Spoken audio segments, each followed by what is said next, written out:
Just continuing on here, the action potential there when we're talking about and graded potentials there. Watch this movie. This is all about these ion channels, allowing the potassium in, the forcing there the sodiums out, and you'll see there that actually works in a 3:2 ratio there to maintain that balance, right? Positive on the outside, negative on the inside, or sorry, less positive on the inside. Recall that ions can only cross the membrane using specific membrane proteins that are embedded there within the cell membrane. Each type of ion has its own type of channel. Sodium can only cross through sodium channels and potassium the same. What causes the channels to open and let ions move in and out of the cell? Well, there are two kinds. There's what we call the voltage gated, what opens when the membrane charge changes. And then there's also chemically gated, also called ligand gated, opens because of the binding of a chemical such as a neurotransmitter or a hormone. So you'll see here these membrane gated transport channels there for resting membrane potential. You see, we get those sodiums out and the potassiums there, we keep them in. Okay, some do escape out, which just only increases the positivity out here, right? And you remember, this isn't really negative, it's just less positive than here. They're pumping positives out, and by doing that, they're creating a less positive negative environment on the inside. The membrane selective permeability characteristics helps maintain a slight excess of positive ions on the outside. Some potassium channels are open in a resting membrane, allowing some potassium to diffuse out of the cell, making it more positive on the outside. Diffusion of sodium in the opposite direction would counteract this effect, okay, but is prevented there, and you'll see there that the sodium channels are closed. Okay, the potassium channels they're kind of open. Some of them may be open, okay, one way out, but nothing is getting back in. Okay, the sodiums, they want to get in, but they can't because they're closed. The sodium-potassium pump, this is the mechanism in how we maintain this potential difference there of the membrane. The mechanism in the plasma membrane actively pumps sodium ions out and potassium ions in at an unequal rate of 3:2, as you see here. There is some diffusion that does happen a little bit, but generally we got to pump 3 sodiums out and 2 potassiums in. Because very little sodium re-enters the cell by diffusion, this maintains an imbalance in the distribution of ions and thus the resting potential of minus 70 millivolts. Just a little going back in here, action potential, you remember there, action potential are generally very rapid and they can be as quick as 1 to 4 milliseconds, may repeat at frequencies of several hundred per second. The ability to generate action potentials is known as excitability. You'll hear that word again. This ability is possessed by neurons, muscle cells, and some of the other types of cells, right? Neuromuscular junction, right? Your muscles can be excited. That's how they contract, right? An action potential is a large chain in membrane potential and is an all or none response. You guys will remember there that a muscle fiber will only respond all or none. Now, if you want an entire muscle to charge or an entire muscle to contract, well, you're going to need a significant number of neurons, all right? Because that charge has got to emanate throughout the entire muscle, elicit a response, and then the whole muscle will fire.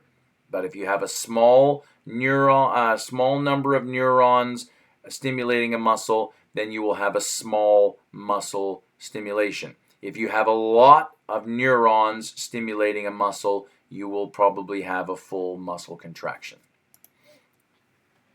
Just some different aspects of this graph here that we've seen there before. The whole idea, you've seen their resting membrane potential is at around minus 70. Okay, threshold generally is around minus 50. I've seen other books say minus 59. For this, we'll just take it as minus 50. So you'll see there that in order for an action potential to happen, you have to have a stimulus. Okay, now you can have little stimulus that will not result in an action potential. Okay, but if you get a stimulus that breaks that minus 50 millivolts, now this thing is going 100% and cannot be stopped even if we wanted to. Okay, so that's why threshold is important. Okay, because once this goes past minus 50, it's gone. Can't stop it. But anything under minus 50 will stay under here. You can have little blips. We'll show you there in a little bit. Depolarization, this is beyond. Once this has reached minus 50, this thing will depolarize. And it'll go all the way up to plus 30. Okay? And then you'll see there the repolarization. This is where the potassium leaves the cell. So the charge decreases back towards a resting potential. You can actually have what's called a hyperpolarization. You see that we're actually going away from zero. We're lower than where we were before. This is what we call a hyperpolarization. And this is where excess potassium leaves the cells, causing the membrane charge to be less than in and around minus 90 or so. Now, what's going on? The whole idea of what is going on in an action potential. Now, we've learned there that the outside of a cell should have a positive charge. The inside will have less positive. We'll call it negative. Okay? And the whole idea of depolarizing, that we get, we may get a couple blips in here, and then all of a sudden this thing is going to go. So we've got an action potential. We've surpassed threshold. Okay? And so this whole process of what's going on here, this flip, and that's, you see the region of the action potential. The positives on the sodiums on the outside, they come in. That's it. It's an action potential. And this right here causes the next section to depolarize, which then causes the next section to depolarize. The reversal in polarity causes electrical current to flow between the site of the action potential and the adjacent regions of the membrane, triggering voltage-gated sodium channels in the next segment to open and to open and to open. But did you notice there? It's only moving in one direction. This impulse does not go backwards, because for a certain amount of time, this area that just depolarized, it causes an effect there. So this area is going to depolarize, but then this area, through what's called a refractory period, goes to sleep and cannot accept any charge until it is reset again. So you see, and now this one here is moving. This is now set, ready to go. All right. This is a good little slide here. It kind of ties what's going on there in the cell with the graph. There's your A, B, C, D, A, B, C, and D. Okay, so you'll see here at resting membrane potential, we're at around minus 70. Okay, the occasional potassium is going out, but generally there, the sodiums are on the outside, the potassiums are on the inside. And then B, we're starting to, I'm just going to zoom in just to show you, okay, where we're at. We're starting to see something. I don't know, are we at threshold or not? Let's have a look here. At the leading edge of the impulse, the sodium gates open. The membrane becomes more permeable to sodium ions and an action potential occurs. So we have actually hit threshold. Okay, so that's what's going on here, is this thing is going to start going up now. That's it. We've surpassed our threshold. There's enough charge in there, and now this thing is going to go. And then you'll see there, C, at this stage here, this is where the potassium channels open. So it's the sodium channels that cause the going past threshold. But then once an action potential is ongoing and it's moving, then the potassium channels open, which then fulfill the whole thing. Okay, and then now we're in D. You'll see there we actually go lower than the minus 70. All right, the action potential continues to move along the axon in the direction of the nerve impulse. Okay, and it keeps going on and keeps going on, and you'll see there that due to the sodium-potassium pump, all of this has been restored So it is able to accept another charge and do it all again. Now, these local potentials, I was talking there earlier that as you know, you will not get an action potential until you cross minus 50. So you see, you'll get these local potentials that don't mean anything. They're just little blips, so a local potential is a slight shift away from the resting membrane potential in a specific region of the plasma membrane. Can be large or small. They are not all or none events. They can be decremental conduction. Their magnitude decreases as they travel around, and they just don't do anything. Okay, you just get little charge portions there, little potential differences within the membrane, but they don't amount to anything. Local potentials are called local nerve signals because they are more or less isolated to a particular region of the plasma membrane and not it's not an action potential as a whole. That is, local potentials do not spread all the way to the end of a neuron's axon, meaning they never cross the threshold of minus 50. Okay? Excitation occurs when a stimulus triggers the opening of the additional sodium channels, allowing the membrane potential to move towards zero. Here we're talking about depolarization. Here we're talking about on our way to an action potential.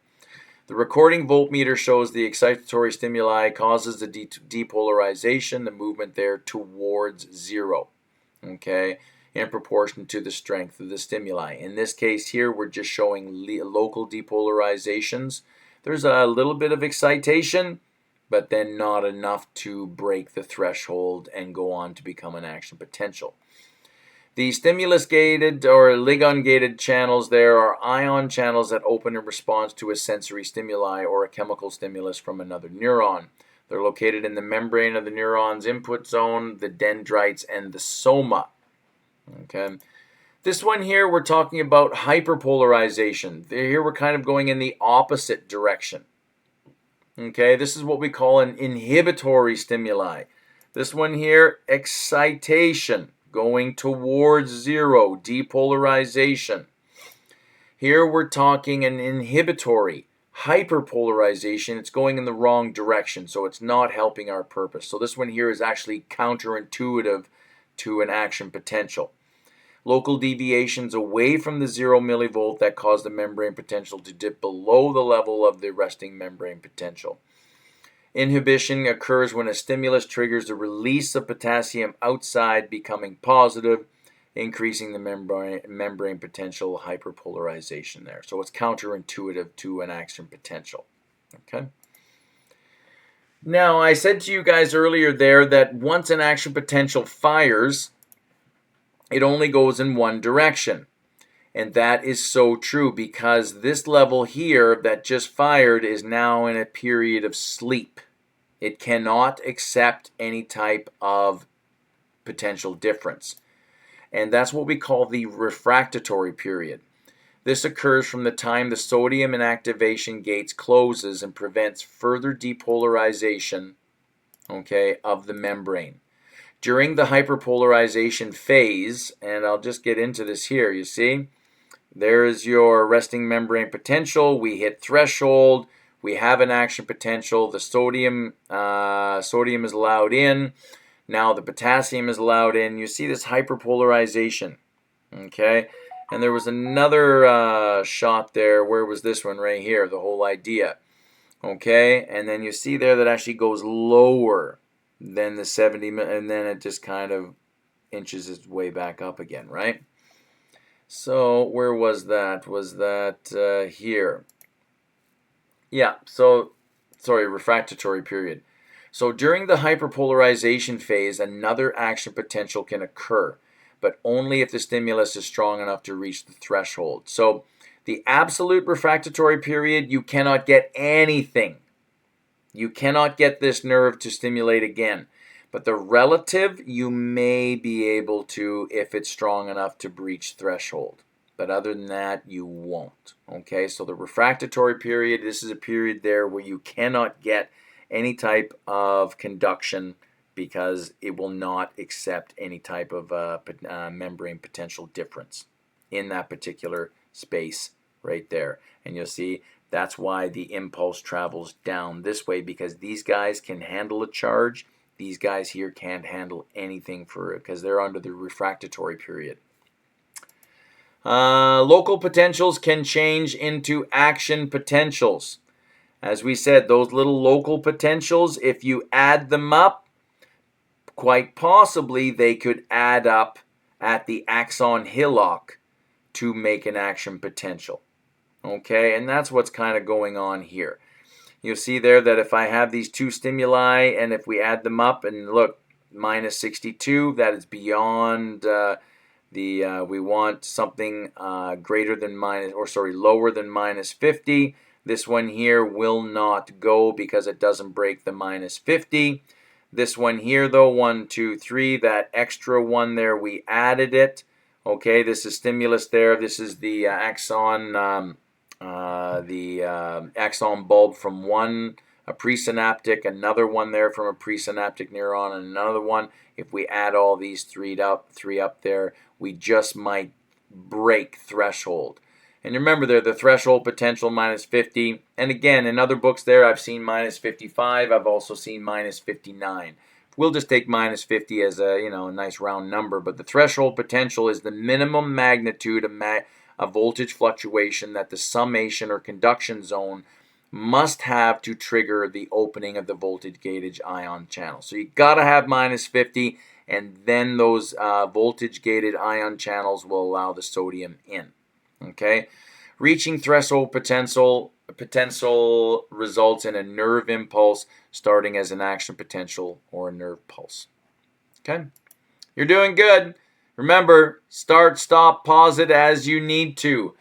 Remember, excitatory. Well, there you go. This is what we call an EPSP, excitatory postsynaptic potential.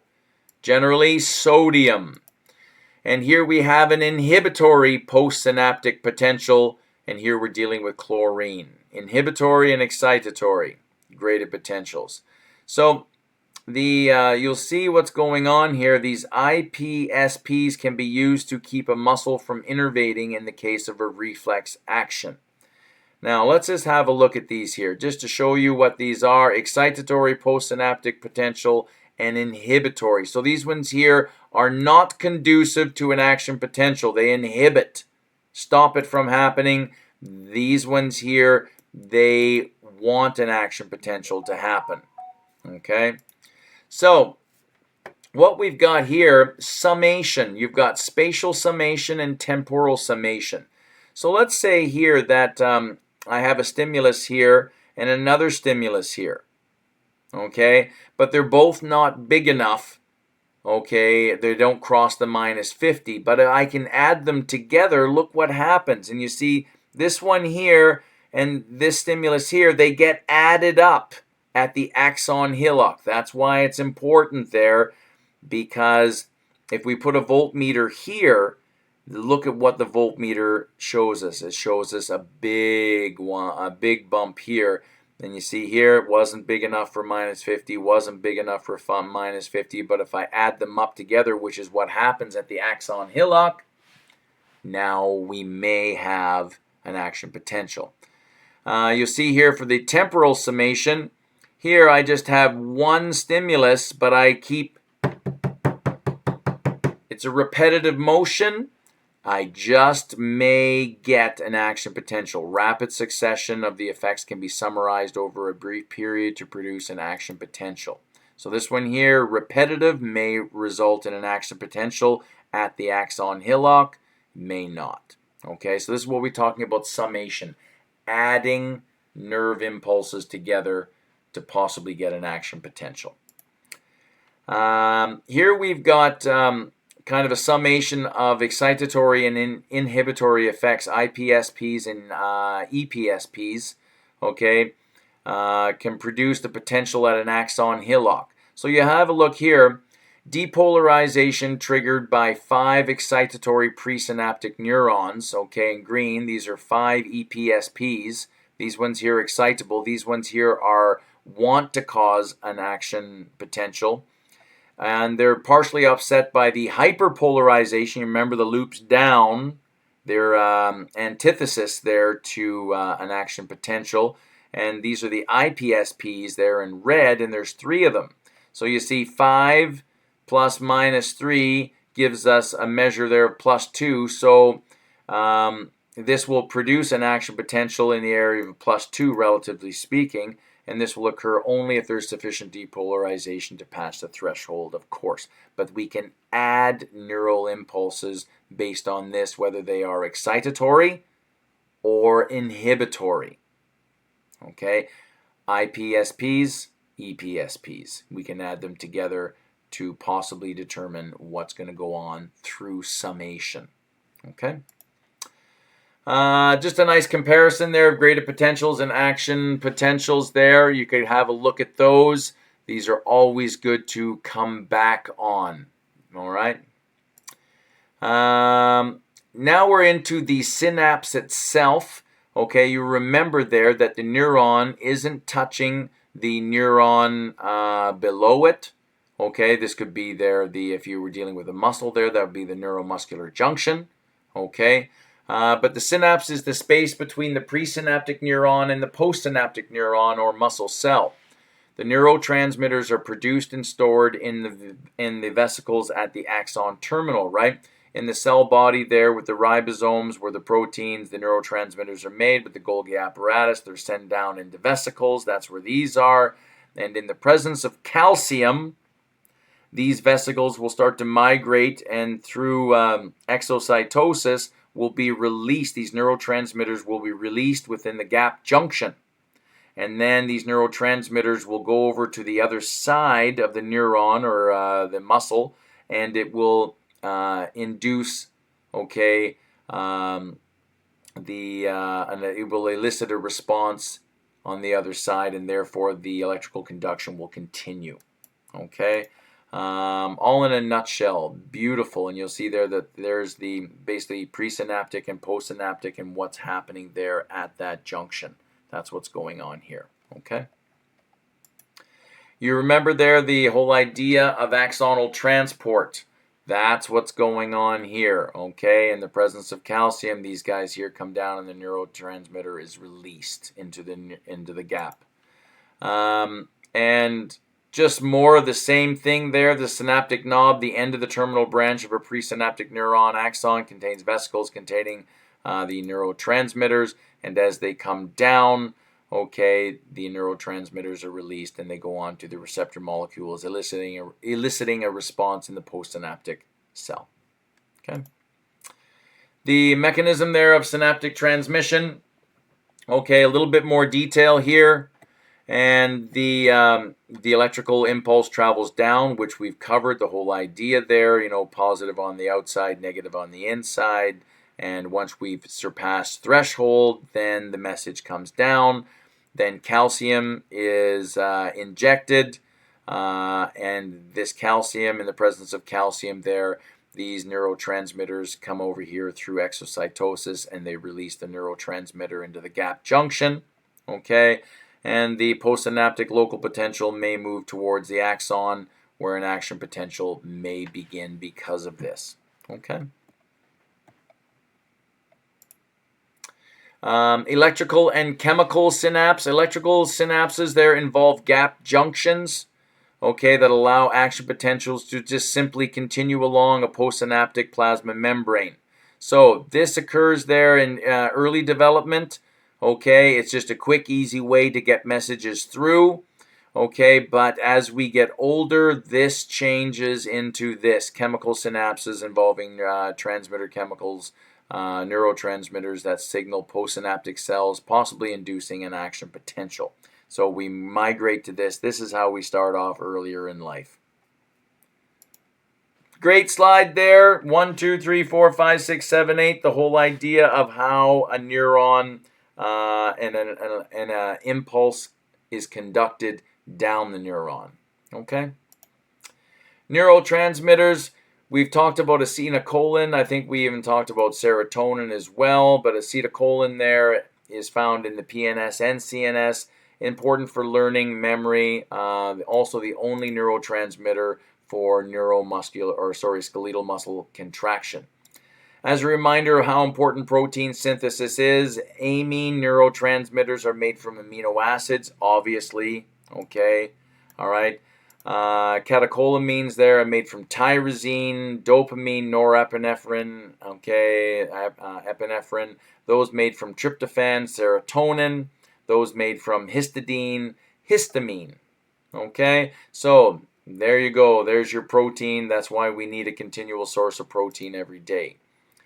Serotonin is a neurotransmitter related to mood. Lidocaine is a local anesthetic. You can, like a little cream or spray, you can put it on your skin. It blocks the sodium channels, and if you block the sodium channels, then you block nerve function.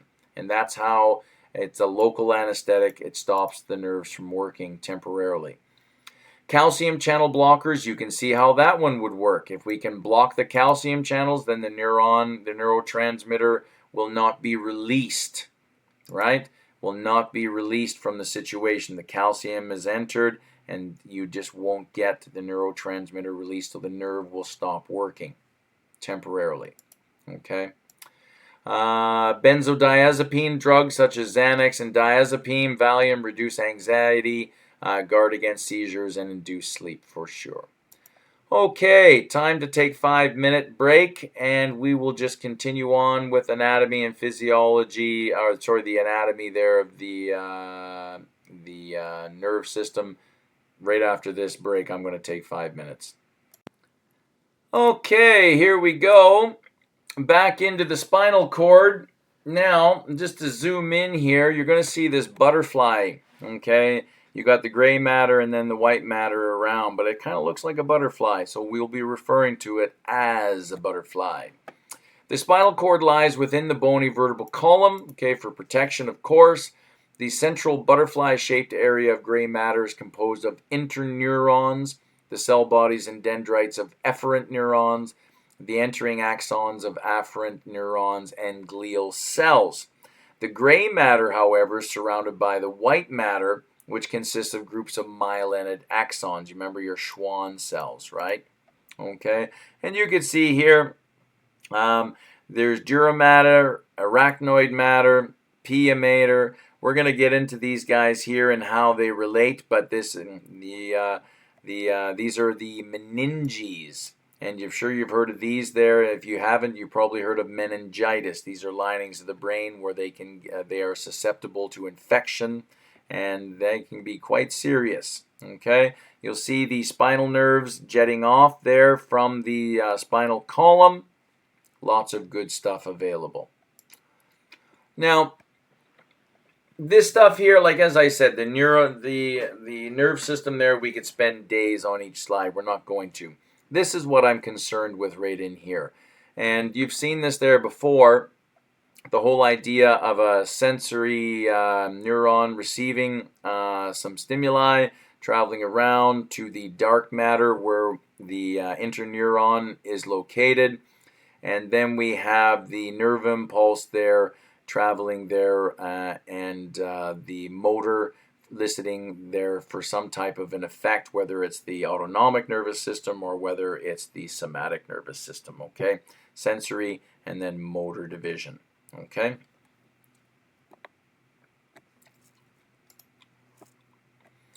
Plexus there, as we've said earlier, is a network of neurons and nerves that innervate. I love that word, innervate. Nerve stimulate a specific tissue, such as submucosal plexus there in the digestive system.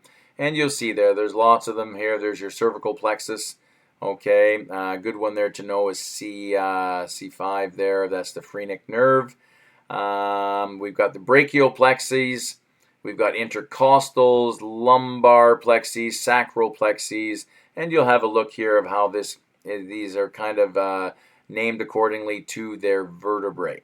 Okay, C1, T1, L1, S1, these kinds of things.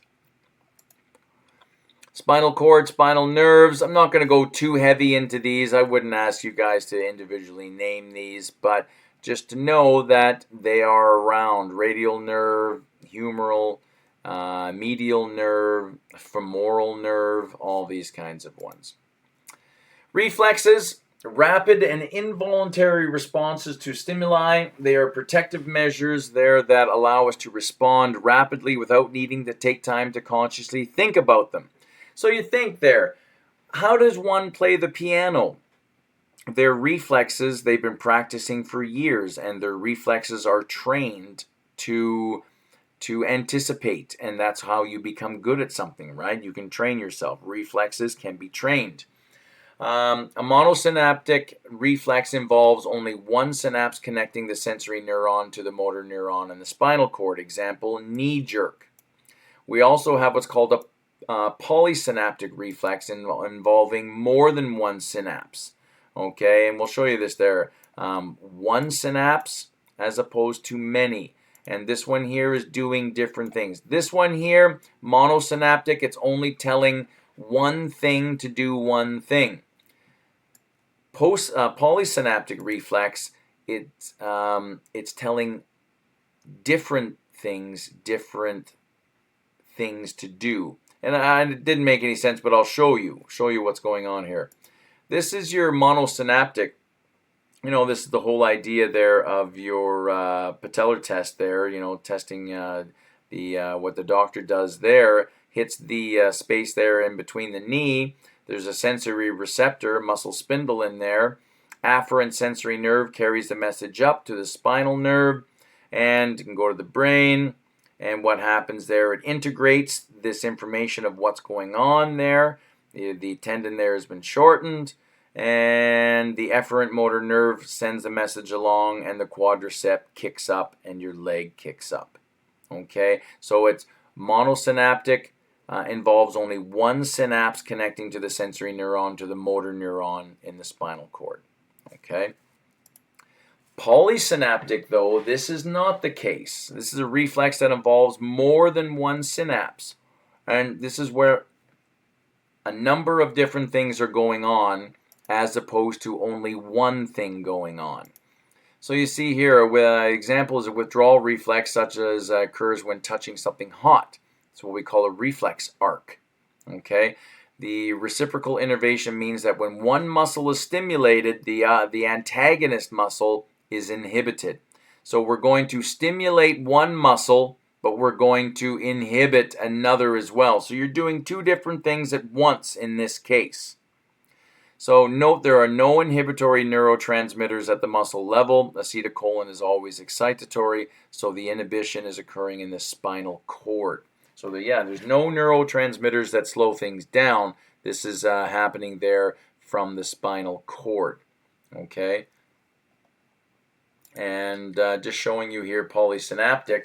The sensory receptor, the pain, okay, ouch, my finger hurts. Again, the afferent sensory nerve carries it towards the spinal column. Okay, integrating center, the gray matter of the spinal cord, and there's your interneuron connections leading to the brain if necessary. And now the message is coming back, okay, the spinal nerve, and you'll see here, we're going to break this up into two parts. One, the efferent neuron stimulates the flexor muscle to contract, because remember, this is hot. We want to get our hand out of there. So this muscle here that's involved in lifting the hand, that one there is stimulated. The other efferent neuron sends an inhibitory signal that keeps the extensor muscles, the opposite, from contracting. So this one here is stimulated. Woo! Get that hand up. And this muscle here, which could keep that hand down, this one here is now made inactive. It's put to sleep. So therefore, nothing will be involved in bringing that hand up. And the bicep muscle contracts, withdrawing the hand from the pain.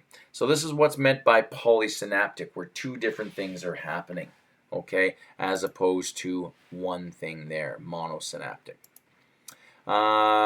This polysynaptic there is also called a reflex arc, okay, sensory receptor to the sensory neuron, to the interneuron, okay, motor neuron, and then to the effector.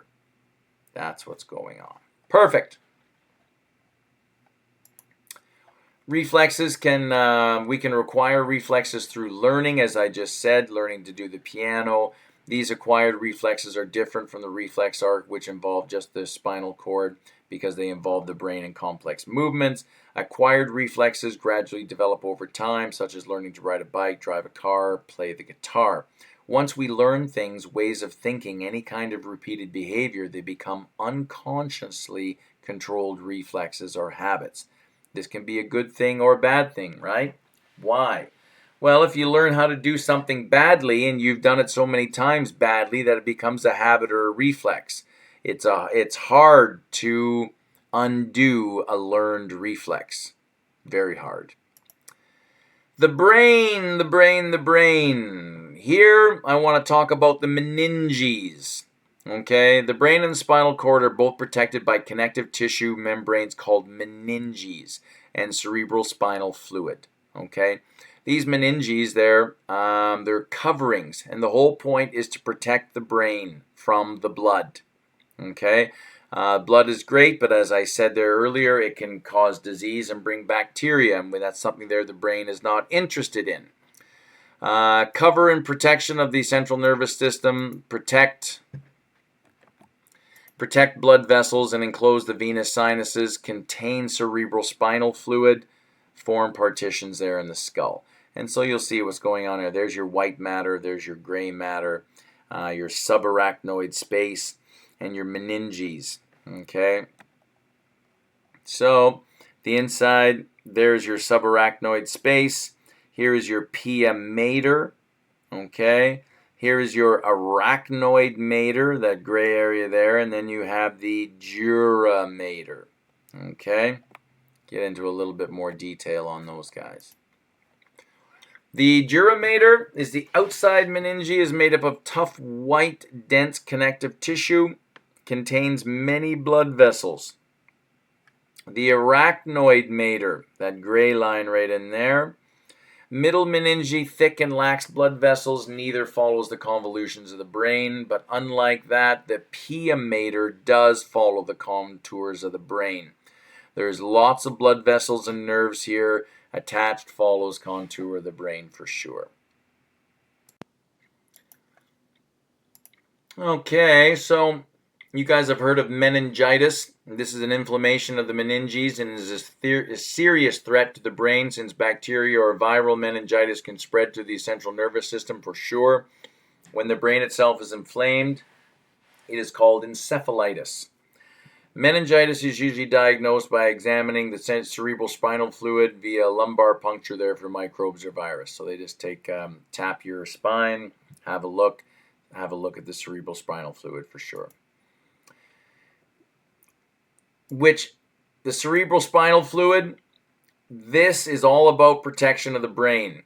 You know, like people who are injured or overweight and they still want to go and get some exercise, where do they go? They go to a swimming pool, because now a 200-pound individual will now weigh considerably less. And you look at the brain there, if the brain weighs 1.4 kg, okay, sitting in cerebral spinal fluid, it now weighs about 50 grams, right? Think about the whole idea of a tomato coming from Brazil, you know, and just sitting there in the bottom of the box, right? The bottom of the tomato is going to get bruised. Well, that's why the brain sits on a little bit of cerebral spinal fluid there to keep it up, you know, and not get squished, damaged, bruised, these kinds of things. So protection, the cerebral spinal fluid protects the brain from damaging by buffering or cushioning it against blows there to the head, lessens the impact. Buoyancy, because the brain is immersed in fluid, its weight is reduced, okay, to about 50 grams. Excretion of waste products, the one-way flow from the CSF to the blood takes potentially harmful metabolites, drugs, and other substances away from the brain. And the endocrine medium there for the brain, the cerebral spinal fluid serves to transport hormones to remote sites of the brain where they may act. Okay, great little slides here. Have a look, enjoy. Moving on into the brain, here we've got the diencephalon, okay, which includes the thalamus, the hypothalamus, and the pineal gland. We have what's called the brain stem, okay, which involves the medulla oblongata, the pons, and the midbrain. We have the cerebellum, okay, which is at the back here. We have the cerebral cortex, which involves the limbic system, frontal lobe, temporal lobes, parietal lobes, and occipital lobes, and all in here. We'll talk about these there in a little bit. The brainstem, okay, it's the intermediary between the spinal cord and the brain itself. There's a lot going on here. All neurons that pass through the spinal cord also pass through the brainstem. The brainstem is essential for life and is the most primitive brain region found in all animals. The midbrain contains cells that release dopamine to regulate muscle movement. Also, dopamine feels pretty good. Parkinson's disease is caused by the loss of neurons in the substantia nigra here. The thalamus is a collection of large nuclei that serve as a synaptic relay station, an important integrating center for most input into the cortex, and plays a key role in general arousal. Okay, that's the thalamus right here. Okay, sitting on top of the pons and the medulla. The thalamus is also involved in focusing attention. For example, it is responsible for filtering out any extraneous sensory information. The hypothalamus, okay, and lies below the thalamus and is the master command center for neural and endocrine coordination, sexual reflexes, body temperature, water, carbohydrate, fat metabolism, connects the optic nerve, regulates the pituitary gland. There's a lot going on here. Behaviors having to do with the preservation of the individual, for example, eating and drinking, and preservations there for the survival of the species, sexual reproduction, are among the many functions of the hypothalamus, which lies directly above and is connected by a stalk to the pituitary gland, an important endocrine structure that the hypothalamus regulates. Okay. The pineal gland, what I want you to know, this one here is involved in our biological clock, secretes melatonin, okay, keeps us in our circadian cycle. 24 hours we go to sleep because of this guy here, the pineal gland. Moving on to the brainstem here, we're on to the pons area right here. Plays a role in relaying information between the cerebrum and the cerebellum to coordinate muscle movement, regulates breathing. The medulla oblongata houses nuclei that control visceral functions for a lot here.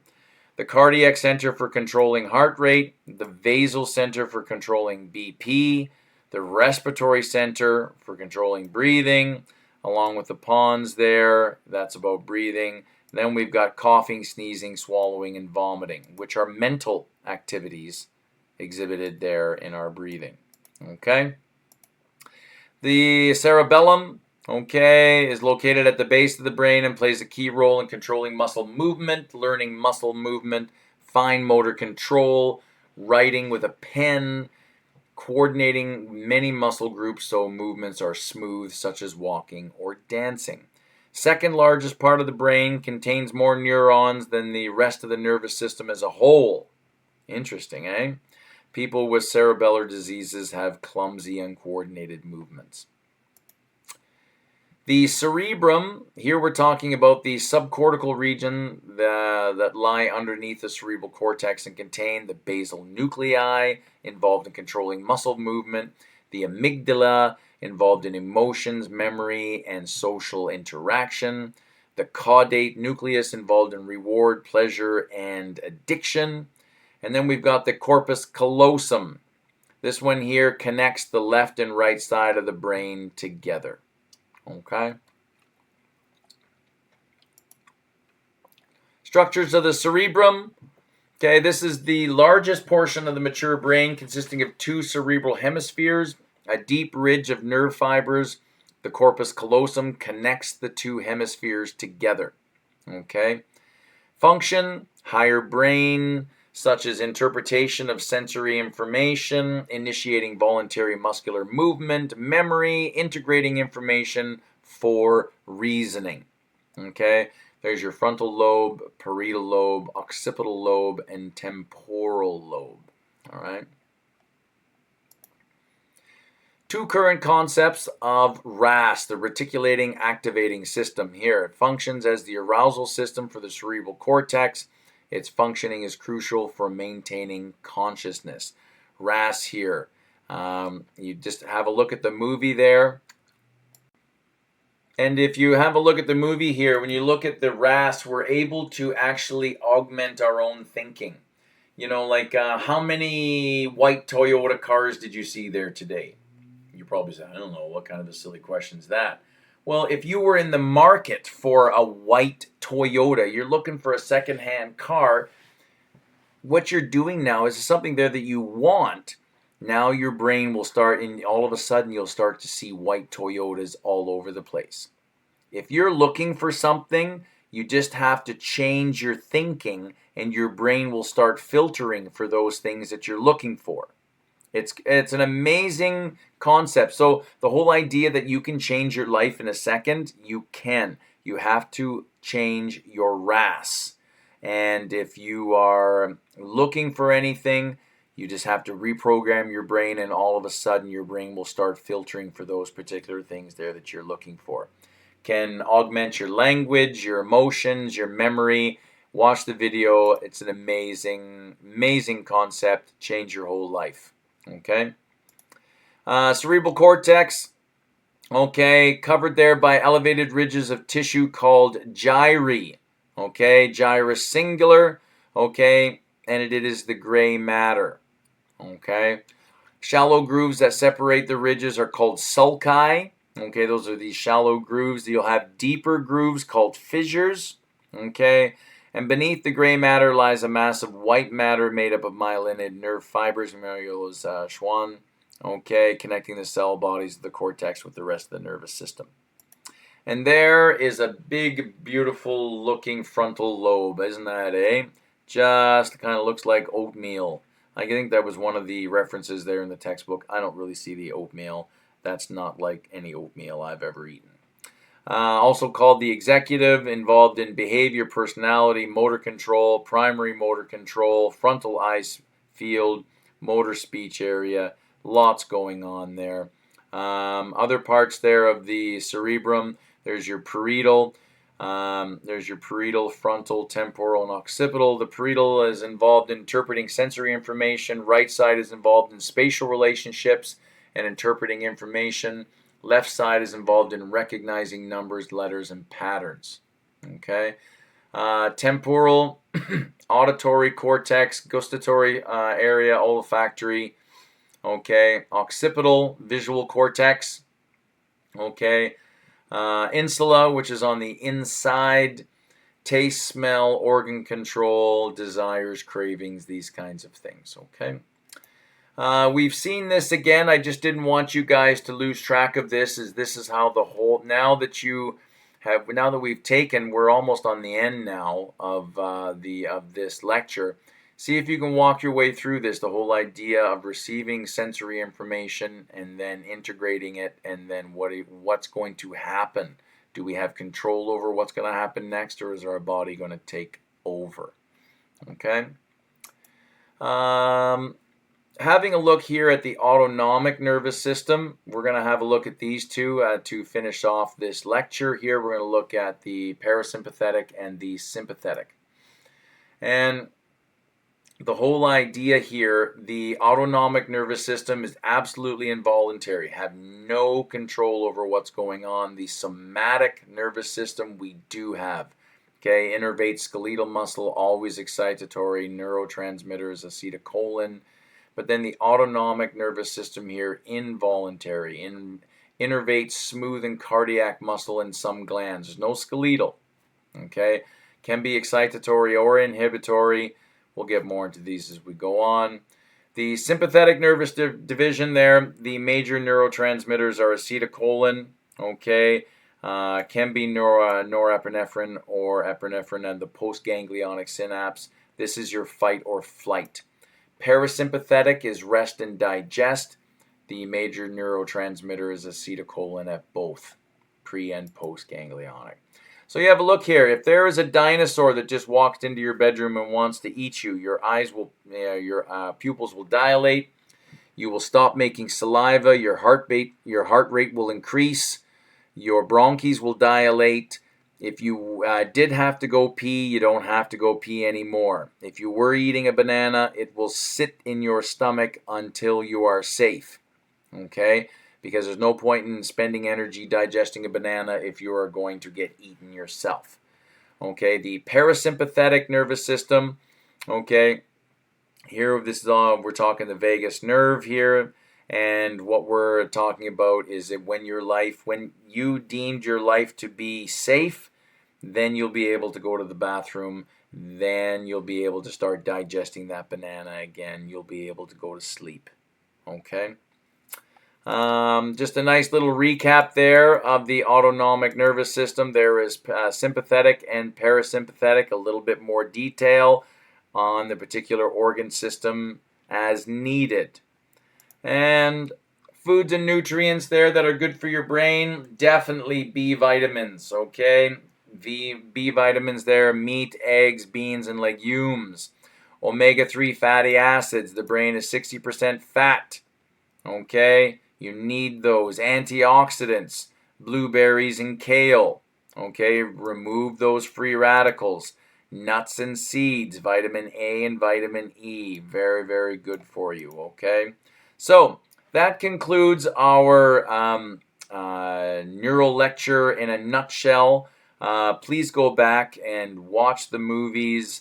Go back and make notes. Don't forget about the book. The book is very important. Have a look, pause, start, and if you have any questions, you get a hold of me. Thank you, guys. Have a wonderful day, and we'll see you next week. Take care.